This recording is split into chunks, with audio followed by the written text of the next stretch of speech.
नमस्कार. प्रथम गणपतीचं नाव. ओम गम गणपतये नमः. आता माझी कविता आहे आई. आई हा शब्द फार महत्त्वाचा आहे आणि आईच असते. आई मुलावर प्रेम करते. मुलांच्यावर प्रेम करते आई, पण तिची किंमत नसते. आणि ते जेव्हा प्रसंग आपल्यावर येतो तेव्हा आपल्याला कळतं. आता एक प्रसंग आहे की मुलगा म्हणतो आईला, आई आई माझी सर्व पुण्याई, आई माझी सर्व पुण्याई, कर्तव्य केलेस तू फक्त आई. मुलाचे बोल येत कानावर येई, मुलाचे बोल जेव्हा कानावर येई, आईचे कष्ट मात्र तो विसरून जाई.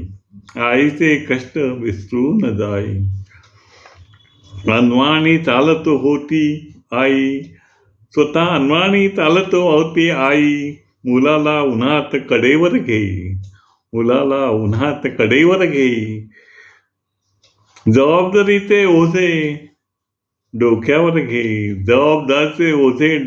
घेई.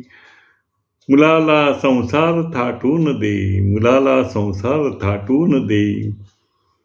मुलाला नोकरीस धंद्यास लावून दे. आईच्या डोळ्यात अश्रू येई. मुलगा विचारतो अश्रू कसले ग आई. आई कसले अश्रू ग आई. आई काय म्हणते, मुलाला म्हणते आनंदाश्रू म्हणून पुसून जाई. आनंदाचे अश्रू असून ती पुसून जाई. तिन्ही जगाचा स्वामी नाही आई, मुलाची हीच का पुण्याई. आई माझी पुण्याई, कर्तव्य केलेस फक्त आई, बोलण्यात करतो मुलगा घाई. नमस्कार.